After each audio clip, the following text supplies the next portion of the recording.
খেয়াল করবেন, জিনিসটা একটু বোঝার চেষ্টা করবেন। যে ভালোবাসার নির্দিষ্ট কারণ থাকে সে ভালোবাসা বেশি দিন টিকে না।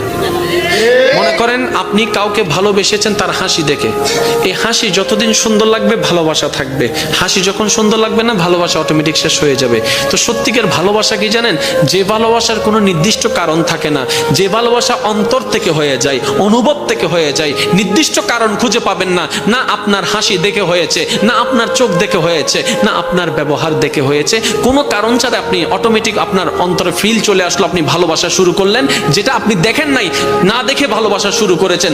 দেখবেন এই ভালোবাসা কখনো শেষ হবে না। মনে রাখবেন এটা রহমানের দরবার থেকে স্বামীর অন্তরে স্ত্রী, স্ত্রীর জন্য স্বামীর জন্য আসা ভালোবাসা। কেমন ভালোবাসা? এই ভালোবাসা কখনো ডিভোর্স আনবে না, কারণ সে সারা জীবন কেটে যাবে কেন ভালোবাসি কেন ভালোবাসি এই কারণ খুঁজতে খুঁজতে জীবনেই চলে যাবে, জীবনেই শেষ হয়ে যাবে, ডিভোর্স হওয়ার কোনো সম্ভাবনা আর থাকবে না। বলেন না সুবহান।